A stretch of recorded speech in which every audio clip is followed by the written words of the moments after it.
Later this morning, Boeing CEO Dennis Muilenburg will face the full Commerce Committee to answer questions about the future of the 737 MAX. Joining us now, Senator Ted Cruz, chairman of the Commerce Committee's Aviation Subcommittee, who will be at the hearing today. Senator Cruz, it's good to see you again. And a couple of moments ago, our guest host said that at this point, the CEO just can't stay, that Mr. Muilenburg, that there needs to be a break at the top, given everything we know at this point, as it's, been, all these additional data points have come out over the last 3, 4, 5 months. Do you agree with that? Is that what's really needed here, do you think, at this point?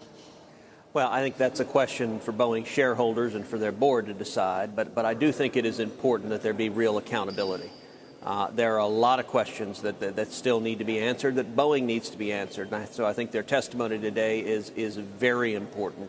Number one, retrospectively, looking backwards, what went wrong? How was this plane designed with this new system, the so-called MCAS system, that adjusts the tilt of the nose downward? How was it designed without safety mechanisms to prevent the tragic accidents that happened not once but twice? How was the regulatory system designed? What were the incentives within the regulatory systems to sign off on this change that caused so much danger? And moreover, why were pilots not trained on this? Why was there no training that the system has changed, that it was no longer the case that when you pull back on the yoke, it would disengage the stabilization? That's what prior 737s had, but not the 737 MAX. Those questions, ultimately answering those questions, will answer why 346 souls were lost in 2 tragic accidents.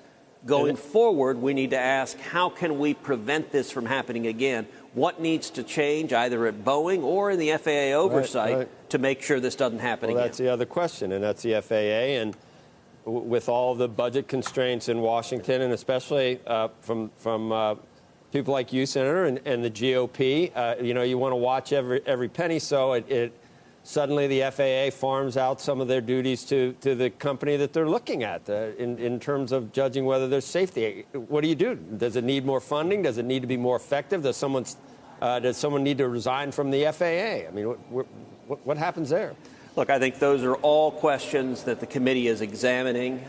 There is always a danger, particularly when you're dealing with big companies that are subject to active regulation of what's called agency capture, of the regulatory agency becoming too cozy, too much in bed with a giant corporate player. I think there's considerable concern in the FAA context that may well have occurred here, that there was so much back and forth between the FAA and Boeing that you didn't have anyone really watching the store and asking the hard questions of are we ensuring that the safety prevention is there? Are we ensuring that the pilots receive the training they need to keep people safe? And what I think is critical here is the flying public needs to be confident that when you put your family on a plane, your family is going to be safe. And these crashes have shaken that confidence, which jeopardizes. There are tens of thousands of jobs in my home state of Texas and across the country that depend upon a vibrant,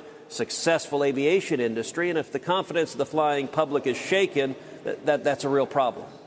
Will this have a favorable outcome, do you think, Senator? And by that I mean the engines were moved in the interest of saving fuel and emissions and everything else. And the previous version of the 737 MAX, I don't think needed an MCAS system. Is it down the road someday going to be completely airworthy, where everyone will say goodbye to if they're sending their family off somewhere, and not in the back of their mind there won't be the slightest question that this isn't a safe aircraft?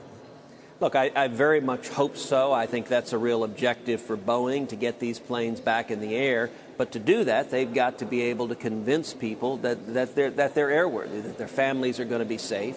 I know I have heard from a number of airline CEOs that they have high confidence in the safety of the planes, and it is still the case that it is safer to get on an airplane and fly somewhere than it is to drive to the airport in your automobile, and that safety is important.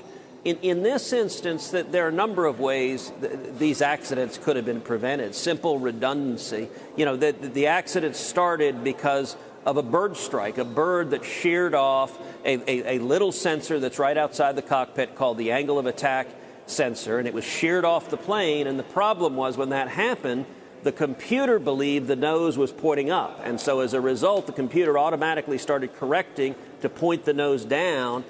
The pilots didn't know what was going on. They didn't know why it was doing that. This was a new system.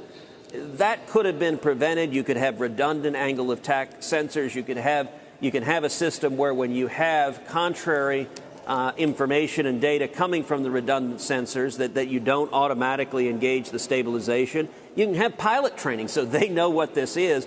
All of those are steps that it seems to me should have been done, and I expect we're going to discuss all of those at considerable length in the hearing today. Senator, just switching gears quickly, if we have a sitting senator, we obviously need to talk about these things. So the latest move by the Speaker here, this is still not a vote to authorize an inquiry, and it's supposedly being done because all the Republicans are doing is arguing about process, and the Democrats want to focus on the substance of what this is all about. Will this do it for you and your colleagues in terms, is this a real vote on an impeachment inquiry like we saw with Bill Clinton and Richard Nixon and going all the way back? Is it? Well, look, we'll have to see what the specific terms are that the House votes on. I'm glad they're voting. They needed to vote. They've been unwilling to vote so far. So being willing to vote is a step in the right direction.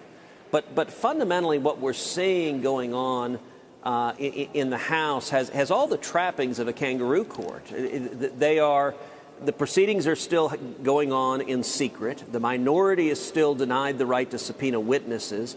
That means cross-examination of the witnesses. The American people can't see what the actual evidence is. And instead, the way they're operating is the partisan Democrats are leaking out snippets of these secret testimony as it suits them politically. That's not fair. It's not right. It's not how the House handled the impeachment of Bill Clinton. It's not how the House handled the impeachment of Richard Nixon. Both of those proceedings had rules in place to protect due process, to ensure fairness. Today's Pelosi Democrats have made virtually no efforts to ensure due process or fairness. And the reason is they have a partisan objective in mind. You know, it reminds me of the book Alice in Wonderland. Verdict first, trial later. They want to impeach the president, and their behavior certainly indicates they don't particularly care about what the facts are that are a predicate for doing so.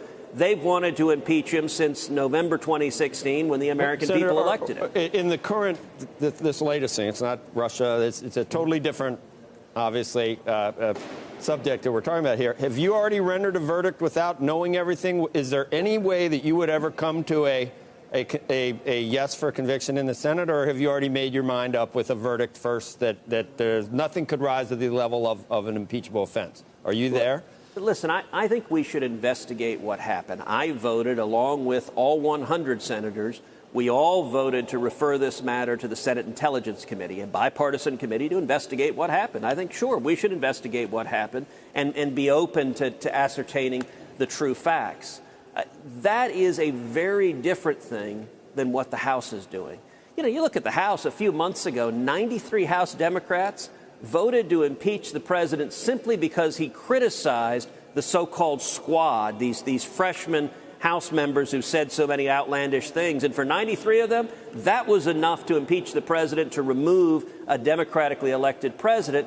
I think at the end of the day, what's driving the circus that's going on in the House is a rage and hatred for the president rather than a fidelity to facts. The Senate, I hope and believe, will have a much greater fidelity to facts. And under the Constitution, the threshold to remove a sitting president committing high crimes and misdemeanors, as found by 2/3 of the Senate, that threshold is very high. And based on what's public right now, I think we're nowhere near close to that. There may be the partisan votes in the House to impeach, but based on what we know now, I think it is extraordinarily unlikely that the president would be removed. And that's the way it should be. That's the way the constitutional system is meant to operate.